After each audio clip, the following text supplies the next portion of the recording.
I have missed you so. I hope that you're having a great, great day today. Thanks for joining us. So I have a question for you to begin this new week for us. How long has it been since you have been truly challenged to take a risk on God? My guest today has built a speaking and writing business on this concept. Stay with us and be energized today. Hi, I'm Patricia Durgan, and this is Marketers on a Mission. We present marketing tutorials and interviews by and for Christian writers and speakers to help them market their message online. This is episode number 281, Real World Follow-Through for Your New Year's Resolutions with author Eric Sprinkle. Hello, Eric. How are you? Hello, Patricia. I'm good. How are you doing? You've been sick. Oh, my goodness. I have been sick. I'm not completely well, but I'm rolling with it. Absolutely. Pushing through. You're a warrior. I get it. Yeah, absolutely. You have lots of exciting information to share with us. We're not going to get to all of it. We'll just acknowledge that right now. Right. But let me show the book. The very first thing, you got to get this book. You got to get this book. Did I mention you got to get this book? There are three of them we're going to dive into. Then you're going to have, there's a very unique marketing element that we're going to talk about today that Eric has utilized. I've never heard of it before. Maybe it's been done, but I've not been aware of it, and it's very exciting. So let's just talk about a few things that Eric has done. Summiting active volcanoes in New Zealand. Okay, so already my mind is blown. Swimming with sea turtles in Guam, navigating the man-made canyons of Japan, kayaking among glaciers in Alaska. Okay, so let's just get the normal questions out of the way so we can talk. Yes. Why do you do this, and when did you start doing it, and why do you love it so? Because our Lord God has put it in my heart to go out and do crazy stuff, right? Probably made my mom crazy growing up, but it was just, it's just there, right? You got to go out, you got to wander, you got to explore. That's me, right? I've been 10 years old all my life. So the little kids that just want to go explore everything and touch everything and try everything, that's still me. The problem is I live in Colorado, which is the most natural, amazing playground in the world. And then when I leave Colorado, I go to places like, New Zealand or, Slovenia, these crazy places where that's all you can do is just walk around and soak in the amazingness, do different, unique, novel things. That's me. That's my life. And then my job, when you're at barbecues and you talk about, what do you do? Okay, so my little backyard barbecue elevator speeches, my job is to go do crazy looking stuff, video it, take photographs of it, come back, and then use it to write about or speak about in such a way that it inspires other people to get out and do crazy looking stuff in their lives. So that's me, right? Was there someone in your family that was this adventuresome, or is it just natural to you? Do you know? No, just kind of natural to me, right? So I grew up in Michigan. Okay, so if my mom's watching this right now, hey, shout out Lambertville, Michigan, right? Now, here's the only thing about Michigan, right? And we got to do this. When I grew up in Michigan, this is like lovely, carpeted, forested Michigan, hills and rolling, interesting stuff. Here's where I grew up down here. Down here, it's one big field. Okay, so nothing against, Toledo, Ohio, and the surrounding areas, but boy, you grow up to really love anything with variety to it. Okay, so then I come to Colorado and I'm out of my mind. It's just I came out here with the U.S. Air Force, so it's God's fault, right? He could have had me, get stationed in Omaha, Nebraska. Mm-hmm. He put me in Colorado Springs. I haven't left since. It's actually the one place on planet Earth. I've had such amazing opportunities to travel. I have yet to come back home from somewhere and say, oh, Colorado, I got to go back home. It hasn't happened yet. I love coming home. I love living here. I want to shoot promotional stuff for the books, right? I drive 20 minutes across town to Garden of the Gods, and I rig up some ropes, and 45 minutes later, I'm hanging off the side of a 100-foot rock fin, and I'm like talking into a camera about why Adventure Devos is so great, right? It's amazing. I love where I live, right? This place is great. Yeah, most of us have to go for miles and miles, and it's a pitiful little setting when we get there, but that's the best, the most elusive right. environment that we have. Right. Excuse me. We already have a few people who have joined us. Lauren Jan Craft, hello. Glad to see you. Debbie Hardy, it's always good to see you, friend. And Angie May, so wonderful. Appreciate you being here. We have some more. Sometimes people don't always identify themselves, but we don't care. We know your name. We're so glad you're here. Thank you for joining. Today we're talking with Eric Sprinkle. Now he has co-authored with another person we're going to talk about in just a minute 3 books. The one I have is the one for women, but it's not the first one. Tell us about the very first one, please, Eric. The very first one, if I can hold it up to my little piddly lens here. Yeah, so the first one, Adventure Devos, right. It's the first devotional written for men with a heart for risk and danger, which is all of us. All of us guys, pretty much. We love risk, we love challenge, we love adventure, right? So the idea was, well, basically, if you go to the devotional aisle of your Christian bookstore, and there's not a lot of brick and mortar Christian bookstores these days, okay? But all those indie bookstores, they're fantastic. They're doing well, okay? Whatever you hear, they're doing just fine. But go look at the devotional aisle, and you're going to see a whole lot of women's devotionals. I mean, a whole lot. And when the women's devotionals run out, there's a little bit of devotionals for couples. And they usually revolve around marriage or newlyweds or something like that. And then when you get over here, well, this is all the Jesus Calling area, because there's like 50 versions of Jesus Calling now, right? At the bottom of that shelf, when you run out of space and there's nothing left, there's one little shelf right there. Those are the men's devotionals, okay? So you've got men's devotionals. If you like sports or deer hunting, you're in good luck because you've got some stuff there. Maybe there's one that revolves around leadership, but other than that, there's not a lot for men in the world of devotionals. Now, okay, two options here. Number one, there's no men's devotionals, Eric, because men don't buy men's devotionals, so they're never going to buy your book. Possibly. We bet on the other side. We went with, you know what? Men don't buy devotional books because there just aren't any good, fun, exciting ones. And if you put one up, right, and it's got a photo of a whitewater raft and a class 5 rapid on the front, maybe they're going to pick it up. Maybe they're going to read it. Maybe their wife is going to buy it for them. And for the first time ever, you're going to have a wife, you're going to have a young mother, right? She's going to be able to buy a book for her husband, and she's not embarrassed to buy it. In fact, he might actually be excited. Ooh, a Christian devotional. Honey, you shouldn't have. No, he's actually going to be like, oh, this actually looks kind of cool. Okay. So this is the idea here. If women are just itching to get their husbands, devotional, something that will get them into God's word and not be less than exciting, this one is kind of over the top exciting. Okay. It's fun. It's interesting. And the idea was, for guys, you don't end your devotionals with a poem or a pithy saying with guys, right? Right? We're not doing that. So what we did is we ended them with dares. We dare you. Hey, here's what you just read. We're going to dare you to apply it. And the applications look like a lot of stuff. One of the applications is when you get dressed in the morning, look at the clothing label on your tie, your dress shirt, pray for the Christians in that nation. It's probably China or Vietnam, right? There you go, done. We also dare you, right? Get up before sunrise, specifically to pray for something, okay? And you're like, oh, okay, those are nice dares. But we also got, we dare you to go skydiving if it's been there. We dare you to go whitewater rafting. We dare you to, for one day, unless it is immoral, unethical, illegal, or life-threatening, you, Patricia, you say yes to everything in that day, period. Immoral, unethical, illegal, or life-threatening, you just say yes to it, right? So what is God going to do in your life, right? When you go around saying yes to your spouse, your kids, your coworkers, your boss, right? Everybody's like, can you help me out with it? Yeah. Can I get your, yes. Hey, I wonder if you, yes. How is that going to change, right? Your life and how people relate to you. What happens when your spouse is given full and complete access to you? And the things they never would have asked you, the things they never would have, well, you're busy and I don't want to get, my husband, he works hard, right? I don't want to get in his space. What happens when you give them access to get in your space?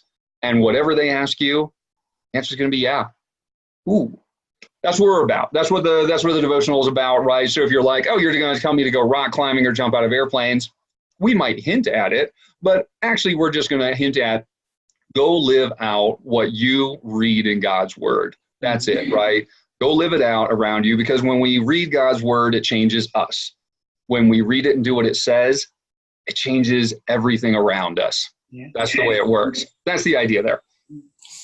Do you, of all the things you could have written, fiction, you could have written nonfiction. Of course, the devotional is nonfiction. But how did you choose, you and Sam together? We're going to talk just a moment about how you met and who Sam is, because she's not joining us today. Oh, I already gave you a hint. Spoiler. How did you come upon a devotional of all the formats to deliver your message in written form? Right, because I don't know if you guys out there, if you're writers, if you're not writers, if you're thinking of being a writer, there's always that, before you're a writer, there's always that little dreamy state of, I feel called to write. What should I write? What will I write? What will I be famous for writing? And if you ask me, fiction, maybe adventure magazine articles. Maybe I'll write fiction like spy thriller, something really thrilling, something really interesting. What I would not have answered is Christian devotionals. Are you kidding me? Right? Christian devotionals. That's exactly what I've written. That's exactly what it's gone. So it's Jesus' fault, right? Here's what I would love to do, and here's what you're actually doing. It's like, okay, well, that's Jesus. That's not me, right? So yeah. How did I come to write this? Well, not through any fault of my own. I fell backwards into it. I was pitching stuff at writers' conferences, and I don't know, somewhere, probably Debbie Hardy is probably the one most responsible, that I gave a crack at trying to write devotionals, Christian devotionals, right? Oh yeah, I mean they're the short story of Christian writing, so they're really approachable, but they're not easy, right? They're simplistic, but they're not easy, right? It's the difference between simple and easy, right? A push-up is simple, but that doesn't mean it's easy. Christian devotionals are fairly simple. That does not mean they're easy, right? But I don't know. Somebody got me into these. I gave them a try, and I was trying to write some in a totally different direction. Maybe that'll be a book someday. But what I ended up doing was, coming up with some ideas on, the river. I love rivers. We have a 1,000-foot river gorge 45 minutes from me. It's my happy place. It's my Disneyland, right? Class 4 white water, right? Life-threatening rocks and obstacles, cold churning rapids, recirculating hydraulics. I'm like, yes, I love it, right? So, here I am, and I'm trying to come up with writing ideas. And one of the things I thought was, maybe I should write like a leadership thought for a day journal. And so I wrote a list of 30 things that a river is a metaphor for. Okay. And so I just wrote down, from my experience, it's like, okay, always look downstream. Once you're past, you're past. You can never go back upstream, and from that, you kind of develop that whole mindset of, well, yeah, there's a Christian message to that. We're not supposed to live in our rear view mirrors. We're not supposed to beat ourselves up with regrets over our past failures, right? Christ says, you can't plow straight if you're looking over your shoulder. So we're supposed to be focused on the here and now, moving forward, letting the past go.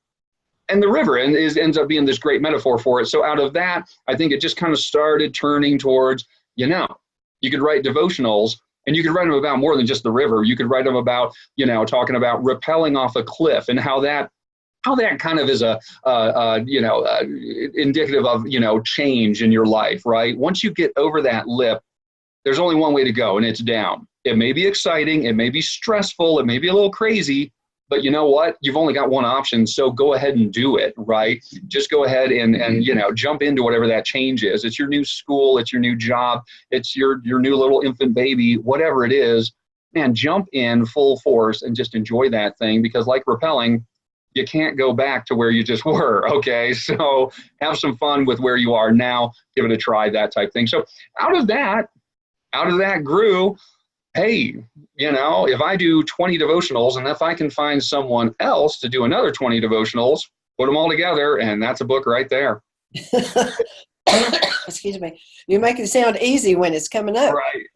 I wanted to make the point, viewers, that Eric is just describing what happens so often to every writer. We have a great idea, And we can doggedly pursue that to our detriment. But let's say that we don't do that. Let's say that we're wise and we follow the Holy Spirit's leading and we go to another. Don't toss out idea number one. You never know when Christ is going to bring you back to that idea. So hold on to all those good ideas.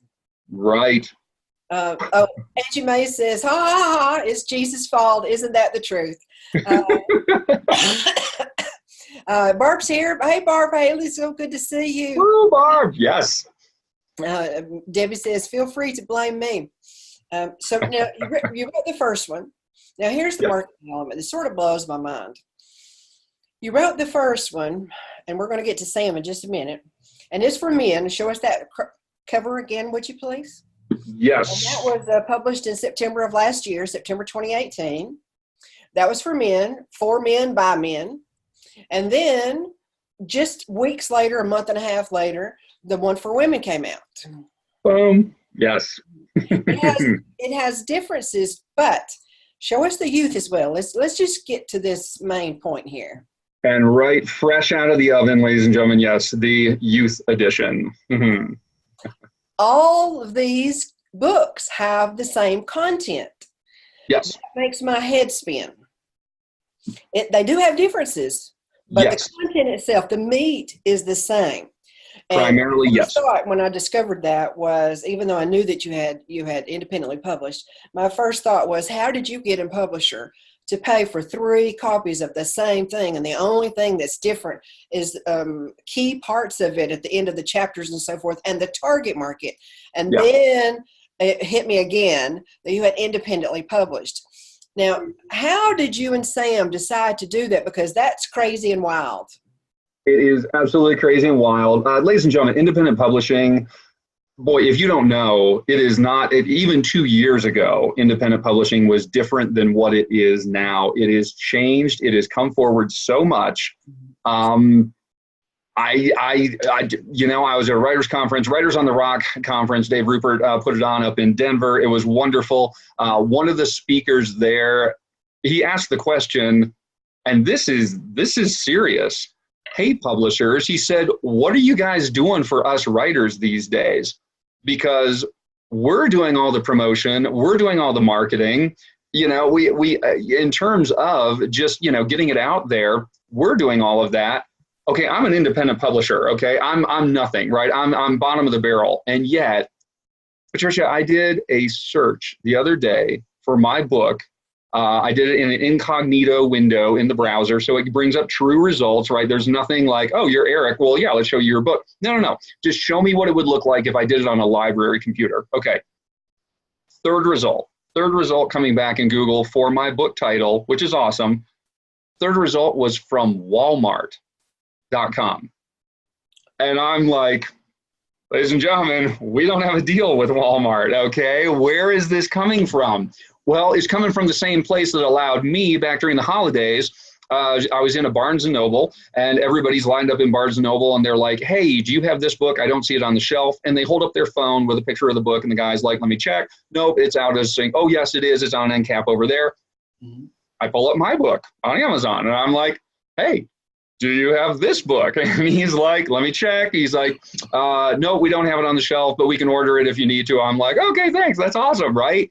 My book is in Barnes & Noble's ordering system, okay? Just because I did what every indie pub author does, I put it on Amazon, and then I put it on Ingram Spark, and that's it, right? Those two? Just those two. Oh. And from those, Barnes & Noble has it, the library can get it, and apparently Walmart can get it. So come on, that's 2 of the biggest retailers on the planet at this point, and they've got my book. Are you kidding? We're done, right? We're done at that point. So yeah, Indie Pub has changed. If anybody's like, well, you Indie Pub and you can actually do it, you can get the book, but then you can't get it anywhere. Oh, that fallacy just got shot down like 3 months ago when I saw my book on Walmart. So yeah, totally different. Ingram Spark, viewers, is Ingram is the name of the company / Spark. They've joined recently, and they are the #1 distributor in the continental United States for Christian books. So if you'll help me, friends and family, we'll get somebody on to help us understand this whole process. I have some ideas already, some publishers who may come on and help us describe how to get this taken care of, because that's really an important point. That can make all the difference, can it? And it's made Absolutely.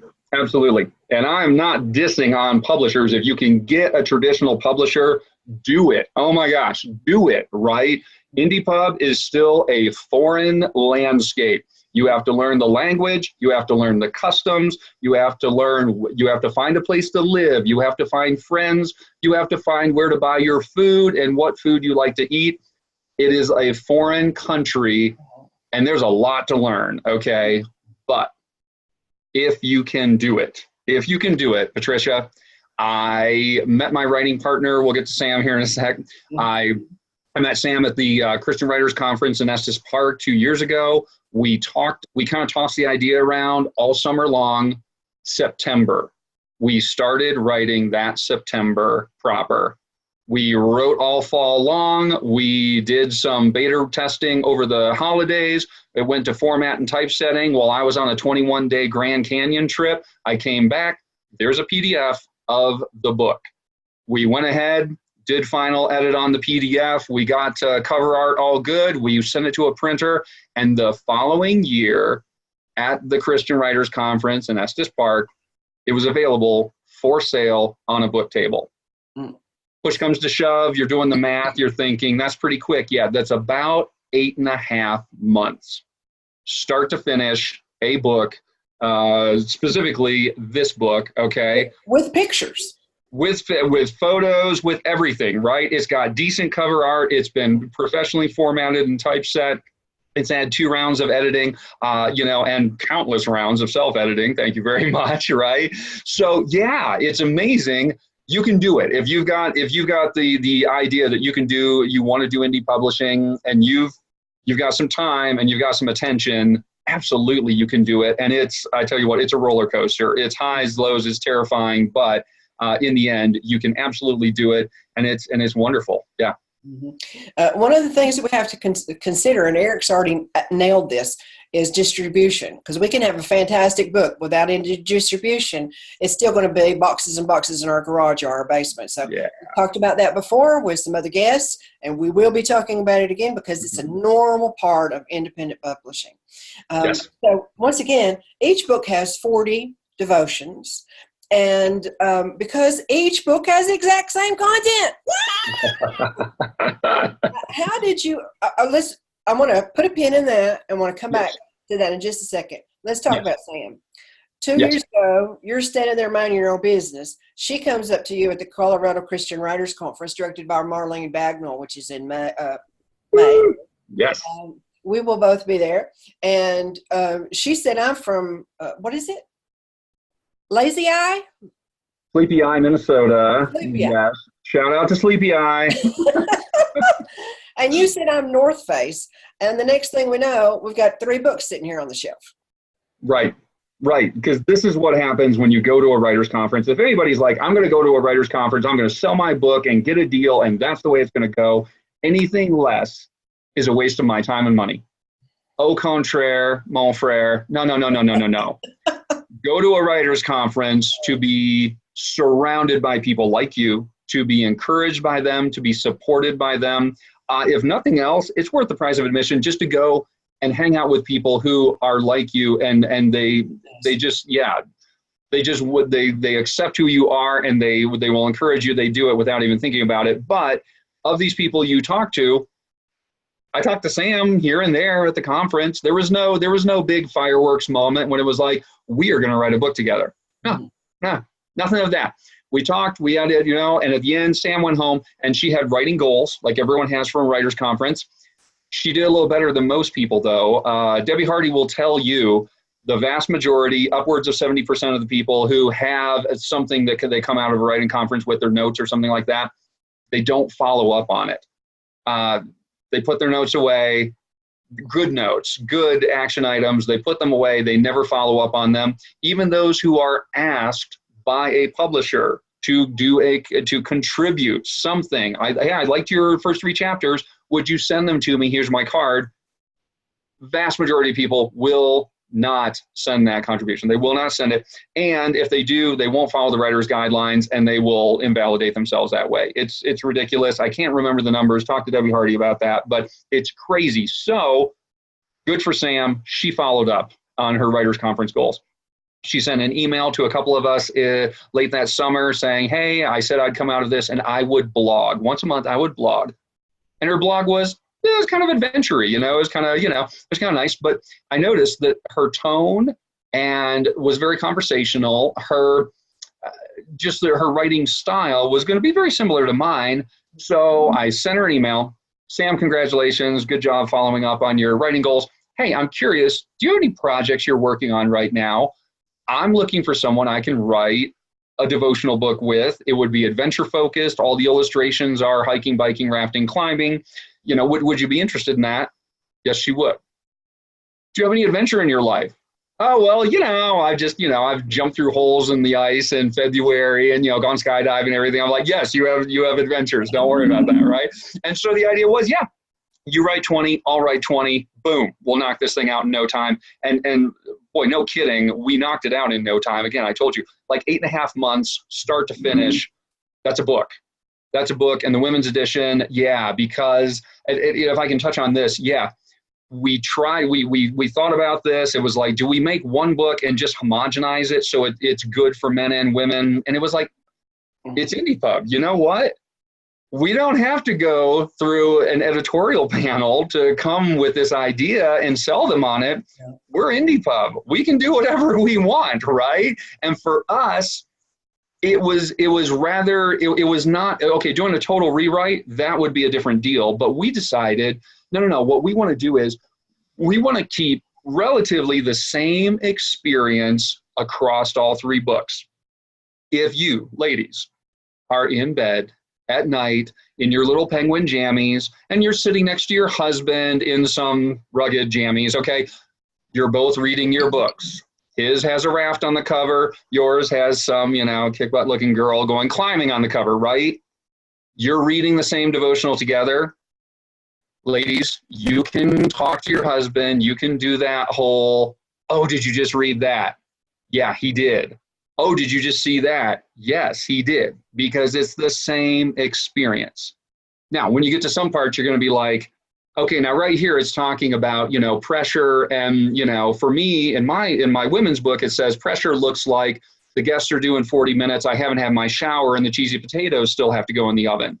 For the guys, it says something else.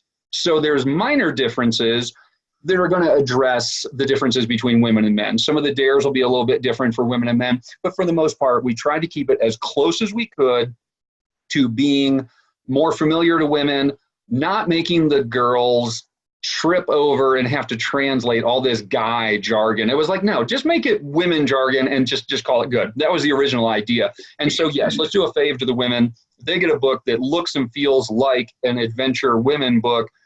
They don't have to have some guy version and try and sell their friends at Chick-fil-A, MOPS, groups. And, technically it's fun to read. It just doesn't look like it. No, it looks like an adventure women's book. That's the idea. So. And it's very, very interesting. Before I go further on that, let me tell you that Angie Mays is asking, did you publish through Amazon, Eric? Have you had any difficulties with Amazon concerning reviews and royalties? Reviews and royalties, yes. Yes, we are on Amazon. If you're an indie pubber, you should be on Amazon, period, no questions, okay? Amazon changed, though, okay? So last September, we did the first book, Amazon Create Space. Wonderful experience. The book was on in no time. There we go. Yeah, Patricia's not kidding. Boy, we did the women's version. We did this it was a month and a half later. We were actually ready to upload that. In that time, Angie, Amazon went from Create Space to Kindle Direct Publishing was now the independent publishing arm. There's been some hiccups there. News groups are pretty rife with, I'm having trouble with blank trying to get my book on Amazon Kindle Direct Publishing. You work through it. Again, if you're indie pub, you're used to this. Like, this is no problem at all, right? It's another issue. We'll overcome it. And there we go. So it's not a huge deal. But as far as royalties, Amazon is solid. As far as the upload process can be a little challenging. But once you're on there, reviews, yeah, your conversation for the rest of your life turns into, oh, you liked my book. That's wonderful. Either A, could you email me what you just said so I can use that in a promotional blurb? Or B, I love what you just said. Would you consider going on Amazon and leaving that in a review, right? Ladies and gentlemen, Amazon reviews are the new currency, okay? So if you have a choice between buying my book or writing an exceptional review that will encourage other people to buy it, I'm 50-50 on whether I want you to buy my book or leave the review. Literally, okay? The best of both worlds, do both, okay? But for the most part, yeah, if you can get people up there, and this is just friends who like the book, you're just reminding them. It's not like you're pulling teeth there. You're just reminding them, did you really like the book? Why did you like it? Would you do me a favor? Would you consider going and putting that on Amazon for me? That would really help me out a lot. And people do this. People are so gracious. They want to do it. They just forget. So Angie, yes, royalties, not a problem at all. And reviews, that's pretty much what we, the authors, are doing. And it's not exceptionally hard. You just got to be intentional about it. And this is the road that we have chosen if we go indie publishing. And each traditional and indie, they all have pros and cons. We've talked about this so many times in the last year and 3 months that we've had this program. And other people are talking about it too. This is the normal course of business. We don't have to like it, but have to accept it and put the harness on and do the work. Yeah. If you have other questions, I'd be glad to answer them either in this program or in a future program. So let me know what you need, and I'll find the answers for you, okay? So now let's go back just for a second. We've got the one for men came out last year. The one for women came out last year. The one for the youth just came out like 6 weeks ago, literally off the presses. And then Sam, do you and Sam live in different parts of the country? Because viewers, Sam is Samantha Evans. She's Eric co-author, and she is a pastor's wife with 3 small children. There you go. Yes. And she loves adventure too. So how do y'all make it work? And what is your next project? Or have you, now that you've got the youth hot off the presses, are you going to ride that marketing for a little while? Right, exactly. So now this is the year, if you will, this is the year of marketing and promotion, because once you, like you said, we're authors. This is what we do. You're always promoting the last book, writing the current book, and outlining the next book. That's just, come on, that's just what you do, right? So of course, the most important thing is when you write books and you're looking at your book projects, oh my gosh, you guys, pick the ones that are fun and interesting to you, not what other people think. Ladies and gentlemen, you are going to have your nose embedded in this material for a long, long time. And I told someone on the sixth session of editing the book, top to bottom, I told somebody, I'm like, man, I am so glad we wrote such an exciting book. Because if this was a boring book, this would really be tedious, okay? I mean, it's already a little tedious, but oh my gosh, yeah, you guys, people who choose absurd things to write about, boy, good on you, okay? But I'm going to write, there's a reason we write things that we know and we're good at, because yes, we're the authority on it, but also it's interesting to us when we have to go back and reread our things 200 times, okay? So yeah. So working with Sam then, easy peasy, right?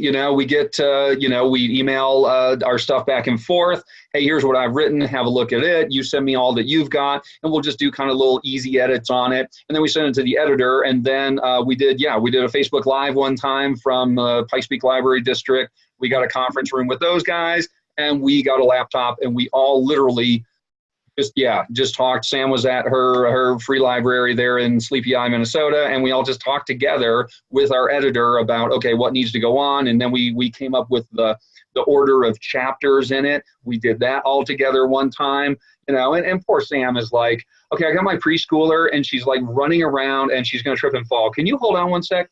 Yes, we can, Sam. We can put it on hold here for a second. Go get your daughter, right? It's super fun, but it's like life goes on. You're writing and you're doing these amazing projects, and you're smack in the middle of preschoolers and whatever life is, in your world. It's not like you're hitting the pause button and going up in the mountains, writing a book start to finish, and then you come back down. No, it's right there. It's, Debbie Maxwell Allen, had a blog once upon a time. I loved it. It was like something along the lines of writing while you're waiting for the rice to boil. It just, you fit the writing in where you can. And so if your writing partner is 1,200 miles away, you make it work, right? And in this connected age, it's really not that much heavy lifting, okay? It would be nice if you could get together at Starbucks and just go through your writing every week and your writing group, and, you're writing something with someone in your critique group. It's awesome. But if you can't do that, that's not a deal breaker at all, okay? So Patricia's in Atlanta. I could write a book with her and we could do it in no problem at all. So yeah, don't be scared off by that if your writing partner is distant. I'm so glad that you mentioned this, because the norm in our mind, the norm is that we do go to that elevated space, and the world doesn't touch us while we're writing the holiness. And also that when it's time to get together, that everything just moves and ebbs and flows, so that it synchronizes everybody's schedule, and it's just a smooth process. And there's no such thing. There's no such thing. Not even close. So don't feel bad if your schedule is like this, or your mind is like this. That is not a sign that you are weak or unorganized. That is that you're living life and doing something for God as well.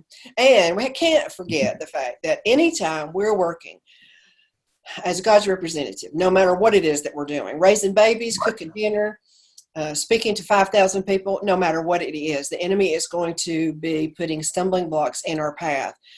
We have to be so very careful. And this is one of the ways to do it, folks. We have to be so very careful to keep our eye on him, and not let ourselves be distracted. And I've got to tell you, Eric, I so appreciated the things that you're talking about here. Sometimes devotionals are like, no, this is both fun and exciting, as you well know, but it also, we're talking about gut stuff here. Can I say that? Yes. At the end of every one of the chapters for the ladies, there are 3 dares for everybody, right? In all the chapters. Okay. Absolutely. Yep. Yep. Dare, double dare, triple dare, and some of them have triple dog dare. Oh yeah. So the dare is X, and then the double dare is X plus Y, and then the triple dare is X plus Y plus Z. Yes. So you're building according to how far you're willing to stretch yourself that day. Yeah. One of them is here. I really love this. And you're talking about going to the right movies or not, watching the right television shows or not. And in this chapter, it is the leeches on beaches. And the double dare is consider your friend's spiritual maturity. Rein in your freedom and go to the PG movie instead. Yeah. Oh. It's hitting me where I live. Right. We're not talking about things that are artsy fartsy. We're talking about the things that we live every day. We deal with people who are ornery. We deal with spouses who we don't always agree with. Life is hard. Finances stink sometimes, and we're sick sometimes for 10 days at a time. Yeah. Another one is these are called the reflections. So we have the dares on each of the chapters. Now, I only have the women's. Do the other chapters for the men and the youth, do they have the reflections area, or is that just for the women? They do not. The women reflect, men no. Dudes don't reflect, women do. That's true. Right. So this is one of the differences in the books, right? The women get exciting photos of women more often if we can, and the women get the reflection questions. Yes. And women like to reflect. We like to ponder and think of the deeper things. And men There's pluses and minuses in both camps, so neither's better. Each are wonderfully made by God. Men have a tendency to do or not do. Women will think about it for a while. They may end up doing it, but they will definitely think about it usually before they do it. Except Sam, she seems like somebody.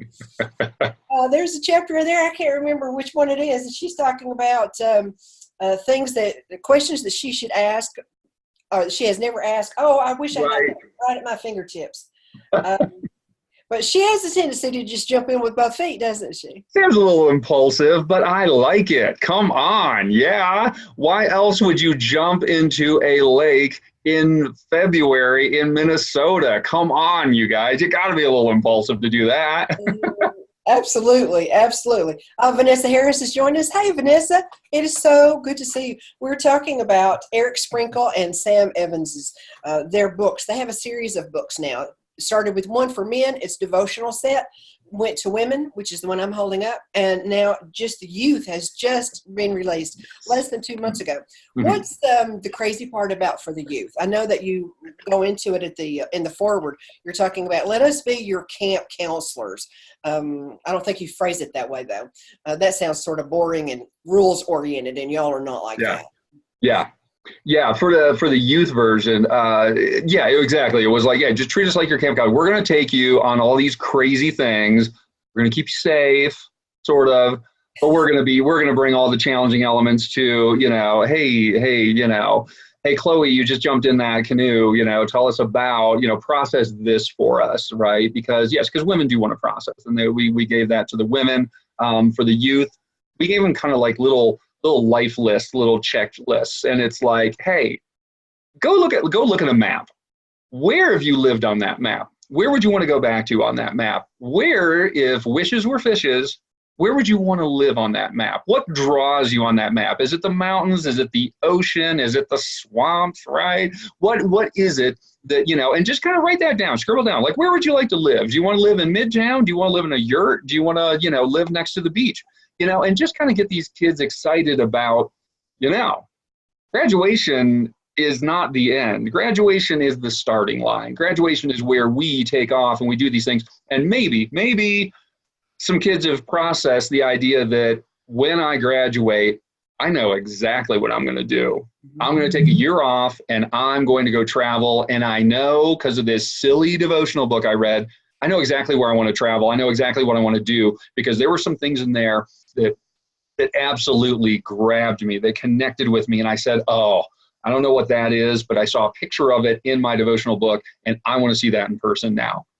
Perfect. That's exactly what we're looking for. Hey, if you start reading your Bible too, well, that's like even better, right? But yes, that's what our devotional is about. Get the kids, inspired and kind of dreaming bigger dreams. Yeah. And we all need that, don't we? If we're just going into life, we need that to help us see the possibilities that we might have missed if we were just going to stay on the farm or go to the factory or whatever. Right. Life has a tendency to beat us down, and we may have started out with great big dreams, and then, our shoulders get hunched over, and we forget that God still has wonderful plans for us, right? As individuals and as messengers of His glory, right? And this is right. This is what God has called me to speak about, right? Patricia, they're not ruts so much as the routine is how you get the kids off to school, fed and clothed and on that bus every Thursday morning, right? Routine's not a bad thing until all of a sudden it is a bad thing. And you find what did you what new things did you learn this year? Hey, writers, what new ideas did you come up with this year? What did you learn about writing? What are you challenged with your writing? What are you doing that's new in your writing this year? Or is your writing simply repeating last year and the year before that and the year before that, right? Are we growing in our writing? Are we challenging ourselves in our writing? Because that routine that is so useful on Thursday morning is not going to serve you well in your writing goals, and maybe what God's called to you, and that manuscript sits in the desk drawer because you just can't get over that hump of trying to make it happen. And so two things come to my mind. One is I love the questions that are in this book, and I'm sure that they're equally good in all of the books. I'm having no doubt. You just gave us some examples, and they were right to the point. I like questions like that. I like to ask questions like that, so they really turn the key for me. If we ask, excuse me, if someone asks us, what do you want to do, then our mind goes blank. But if they say, well, do you want to do this or this or this or this or this or this or this, then all of a sudden, even if I say no to all those, all of a sudden what I do want to do just pops right to the surface, doesn't it? Perfect. Yes, it should. And I start capturing it, and then the next day, 40 devotionals. So for over a month, or you can space them out and do two a week. I know that you're even talking about that in the women's version. You're talking about 2 a week, sometimes 3 a week, depending upon which topic you're talking about. And this could last for a long time, and it's evergreen, so you can circle right back around and keep doing it the whole year through. Right. And that's one of the things, marketers out there, devotions, I'm just telling you, there's a different thought out there. So many devotions are your 365-day devotions, right? You do 1 per day all year. That's great. Until you go on vacation for 7 days and you don't bring your devotional with you. And now, do I start with the April 15th date, or do I go back to the April 1 date and catch up? What do I do? And suddenly, what some of the industry folks I've talked to who know more about this than I ever will, they said people were feeling tyrannized by their devotional. So the idea was, let's get away from 365 and let's just do, the number seems to be between 30 and 40 devotionals. You just read them whenever, and nobody feels compelled to read them daily if you can. And especially for guys, the idea with guys was, we're not going to put you in a spot where we expect you to do a devotional every day. No. Let's have realistic goals. Okay, but let's make them time-based. And the idea is going to be, hey, 2 a week. That's it, 2 a week.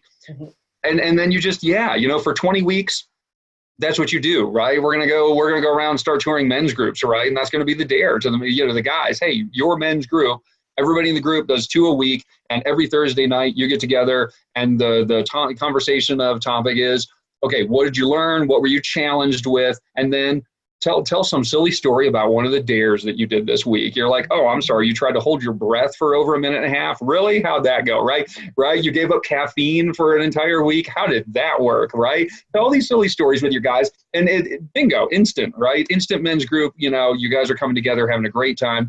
That's the idea. We're not trying to get anyone into, I got to start doing something new like a diet. No, fit it in. Out of the box. No box. No box. Right. What we're talking about could be a small group. It could be a Sunday school class. It could be individual. It could be corporate. You fill in the blank. The one for youth could be for a graduation. But men or the women could probably be for graduation as well. So your friends and family best. So look at all 3 of the books and see which one would best fit. And we've got high school education graduation. We've got college graduation. We have people starting a new job. Oh, wouldn't that be good to start a new job with this as a guide? Right. Yeah. You're talking in here on the some of the applications you're talking about asking God. When we read our Bible, 2 that I particularly love. One is that when we read our Bible, ask God, what does he want us to do or know or understand that we didn't before we started reading that passage of Bible? Right. What? Actively reading. Yes. Excuse me. Another one is, and that's just one of the dares, okay? So it escalates with the double dare and the triple dare. Always. But then another one was, what was it, Lord? Oh, yes. To ask him to point out someone who is invisible, and you don't use these words. This is my take on this. Who's invisible or being mistreated, and stand up for them. Stand beside them. So here's my challenge, Eric, is I jump on every float going down the road, okay? Yeah. I don't have to be in the front. I just want to be where the action is. Yeah. So it's easy for me, my natural tendency without Christ is to just go and pummel somebody.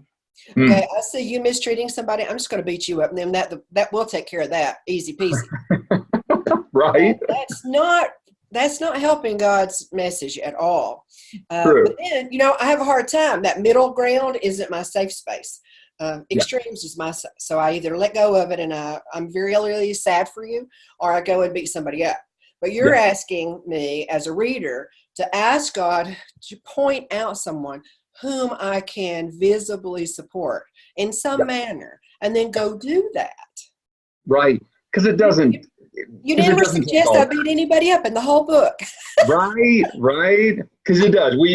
I'm with you on the extremes, right? There's so much craziness in this world, and we want to go intervene in a serious way. And if you're asking the guys, oh yeah, we are ready to just rip into them with a chainsaw for doing something. Okay, if we've ever seen an example of just allowing the abuse and the mockery to continue, ladies and gentlemen, it is right now, this time of year, because Easter is brighter always. If you just remember, there was some really nasty stuff before it. Yes. And here's Jesus, right? Snap of his finger and a supernova goes off and the earth is wiped clean of everyone.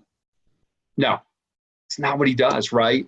He sat there and he took it because God had a plan for how it's supposed to work out, and going nuts on these guys. That was not it. And so what am I called to do, right?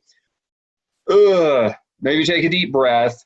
Don't go with my initial instinct, right? And just go try and do some beat down, or worse, I'm going to go give that person a tongue lashing. I'm going to let them know how they're wrong. No, maybe just go and just be Christ to the person who that person who's been marginalized, the person who just got shouted down in the meeting. Maybe I just go say something encouraging to them, right? I don't go beat up their accusers. I just say something encouraging to them, right? How do we overcome evil? By doing good, not by doing more evil or better evil, right? We go do good. We pick people up. We say an encouraging word to them. We hear them out when they just want to vent about how crazy their life is. We don't try and fix it. I'm a guy. Woman vents to me. I want to fix it, but no. Just hear her out, Eric. That's it. That's all she wants. Just hear her out, right? I'm with you. And Christ helps us find this balance. If you are naturally very, very even, he may call you to go adventure. Yes. If you're very like this, he may call you to be tempered a little bit. Yes. But it's wonderful, isn't it, that he never changes our character? That's how he made us. Indeed. He reshapes it, and he makes it so that it's a tool for good, that we care more, here's the key, about his message than what we have to say. Perfect. That's when we know we're getting mature, isn't it? Perfect. Exactly. Less of me, more of him. That this is a good thing, right? I'm a bonehead. Hello. I just wanted to tell you, I know that you're really, really busy, and you have 500 people waiting in line to interview you. But I have 4 pages of notes. So consider coming back another time. Okay? Absolutely. I would love to. Are you kidding? Yes. We love talking about this. We love this. We love this whole entire topic. And we promised before we left that you've already hinted at it just a little bit, that our goals. Let's wrap up with how it's almost the middle of the year. Most of us have forgotten our New Year's resolution. Yes. We're really goal oriented. We're on track. And others like, what? Give us some. I know that there are basics that we all have heard many, many times, but I'm guessing that you have a unique spin on them. Can you share those with us? Yeah, this is right. I also write books. I get to do adventure speaking, right? I'm getting outside your comfort zone, facing risks, taking challenges. I was talking with Carolyn Rivera. She was a follow-up on Survivor season 30, right? Some kid beat her. She does a radio show, and we were talking about exactly this at the new year. It's like, okay, we're 3 weeks into January, 3 weeks in. Statistically speaking, 90% of the people who are going to go to the gym, it's like, no, go into LA Fitness right now. I guarantee there's a machine, there's a bike open for you because everyone's gone, okay? We get it again right around now. Patricia, we're doing this in April. Right around now is when it starts greening up, starts getting warm, except in Colorado, we still have snowstorms every 2 days, but then it's in between. It's warm, okay? Bipolar, it's why we love Colorado springtime. But the idea is you also get a little bit of that right now because all the women are like, oh, Susanna, it's going to be swimsuit season soon. And so they go back to the gym and they're trying to work everything out. Okay, so here's the thing. What you got to realize is all of those goals, they're laudable, they're good, but they're based on emotion, okay? Any kind of decision made on emotion, if you make it, if it's a, if it's a 1 second decision, it's based on emotion, go nuts. Absolutely go nuts with it, okay?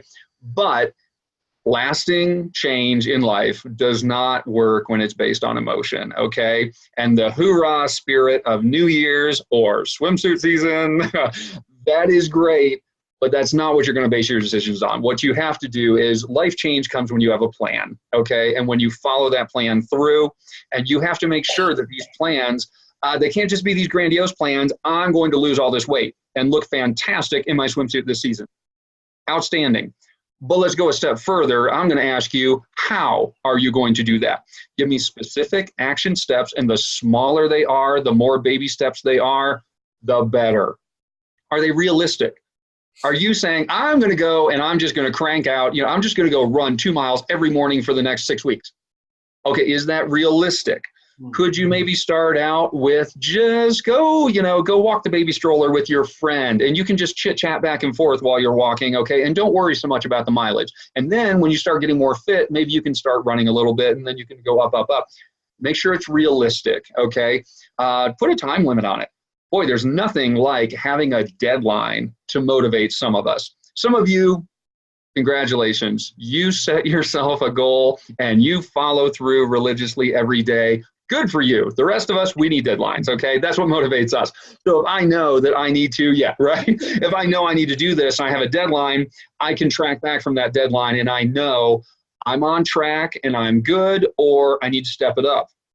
That works really well for me. So you want to make sure, have a plan. Make sure it's a specific plan. Make sure there's specific action steps in it. Make sure those action steps they're realistic for you, not realistic for your friend, because she did it and she looks fantastic. No, this is you we're talking about. Make it realistic for you. And then, put a time, put a deadline on it. That's going to do the best in terms of getting you towards whatever that goal is. We forget this. We can do everything Christ has called us to do, including these goals. We talked about it, praying about the goal. What's the purpose of the goal? Is it selfish? Is it for Christ's glory? Is it somehow going to be a good example for somebody else? That sort of stories like, we get harder and harder, more responsibilities, but it doesn't have to be that way. Help us think of a different way to do this so that it's freeing instead of drudgery. Freeing instead of drudgery. So the idea is if you want to really do it in a way that's going to be motivational, so it's freeing, you got to focus on what's going to be the end result of the goal, right? Okay, you can go to the pool with your friends and you don't have to hide, with a towel wrapped tightly around you. The greatest lesson I ever learned about going to hot springs, okay, Colorado Springs has wonderful hot springs. The greatest lesson I ever learned was with Christina, a number of years ago. We went there late in the day, and it was nice, but you had all these women like with towels tightly wrapped around them. You had all these little 16-year-old girls who didn't care, and they're just running around having fun, but all the women are like walking around with towels wrapped around them, okay? And then the sun went down, and it got dark. And suddenly, everybody's having fun. Nobody cares what they look like. They're all having a great time. Oh my gosh, right? And it's just this extravaganza of, woo, we're at a hot springs. This is so cool. And it's like, okay, what's the difference, right? What's the difference? Well, the difference is Nobody, I perceive that no one's judging me at this point, right? And that's where that freedom comes in, right? So when I associate my laudable good goal with something that is going to reflect Christ, that's going to glorify God, not me, weight loss, okay, weight loss is a little more about me, but when it's writing a book, and we're doing it for God's glory, now suddenly we are free to not have to worry about getting every single thing right. God's in it. We are free to not have to worry about every editor telling you to change every single thing. God's helping with that, okay? I'm doing my work. I'm doing it for his glory, and he says he's going to come behind me, and he's beside me wherever, and he's going to make that work. He's going to make that work for his glory, and all I got to do is step up and just give it a try, and he's just going to steer it and make it happen, and just, make amazingness result as a byproduct of my clumsy actions. Thank you. To think about the end result, and it be a real, to think about that, and the filter that we go through to get there in that imaginary world is realism. Yes. So I'm not going to weigh 250 pounds today, and in 3 months, I'm not going to weigh 120 pounds. And if I did, there's going to be some serious health issues. No doubt. So I didn't even consider this, but it is time almost to get bathing suit season. Most of my audience is women, but not all. So men sometimes need a little help with the love handles too. Totally. So I just ask you today, viewers, if you're thinking about this, if you're thinking about goal setting, and we started talking about it from the viewpoint of writing and speaking and reaching our goals for Jesus, but that doesn't make it wrong to use that same skill set and do something good for yourself that will make your life better in some way. So just ask the Lord, what would he have you set that goal to be? Ask him. I'm daring you. I'm borrowing your system. Perfect. I'm daring you to help me make this a double dare, if you can think about it. I'm daring you to ask Jesus what he would like you to do. Now, you already have something in your mind. I know you do, because the Holy Spirit's already told me. You've got something in your mind. Might be writing, might be losing weight, might be blah, blah, blah, whatever. I don't care what it is. It doesn't matter. But there's something that you don't think you can accomplish, but you really, really want to. And Jesus wants to help you. So I dare you to ask him, what is it? What is that specific thing? And what is the goal that you're supposed to go for? Now, how can we make that a double dare, Eric? The double dare, okay, just off the top of my head, double dare. Okay, look at it from the other angle. What is it about you specifically that makes you better suited to do this thing, to write this book? What is it in you? What awful, horrible thing is in your rearview mirror that if you let God use it, he is going to change lives because of it? Yes. What is it you have going on in you? Says, spend a little time, right? Ladies, gents, sure. Spend a little time thinking about how has God gifted you specifically in your experiences, in your personality, in your skills. What experiences have you had that most people have not? What opportunities has he opened to you that others have not? And you've got these great relationships with people that if you just take advantage of those, who knows what you could accomplish. But we're so focused on how this person did it or how this person did it. No. Remember, God's not asking us to be that person. He's asking us to be the best version of us. How do we be the best version of us? Christ in us, okay? We're boneheads. We just, right? Let Jesus in. Let him give the guidance. Let him give the direction. We're just doing our part to the best of our ability for his glory. Yes. That's where we take it. Yes. And when he tells you what it is, write it down and believe it. Do it. Write it down and believe it. If you want to share it, send me a PM, a private message. Okay, I've been sick for 10 days and I am charged up, Eric. Awesome. Do we have any comments or questions here? Barb says, can't get phone off quiet mode. Wish Eric was here. Angie, as you said, she has been blessed by this program, and I certainly have. Thank you so much for joining us. Awesome. Awesome. We'll do it again sometime. No question. And we'll get together and we'll horse around up at the Writers Conference in May up in Estes Park. Watch for live on location with Eric at Colorado Christian Writers Conference, which is coming up, and Marlene Bagnall's going to be my guest next week to tell us all about it. There we go. Days. This has been, thank you so much for being with us. Everybody, thank you for being with us, and thank you for waiting while I was ill. I'm still recuperating. I'm doing better. This has been episode number 281. We've been here almost 300 days. Wow. And we're so grateful for the responsibility and the honor to serve you and help you get God's message in you out online so that other people's lives can change. And in some cases, their eternities change. Yeah. That's why we're here every day. This has been episode number 281, Real World Follow Through for your New Year's resolutions with Eric Sprinkle. We're here every day, 12 Pacific, 3 Eastern, and we will see you tomorrow. I'm going to introduce a replay of author and speaker Twyla Belk. She's going to share the first 5 steps of becoming a speaker. So maybe Eric can tell us about all that another time. We'll see. But he's really busy, so we'll have to get in line. Thanks very much for being here. See you tomorrow.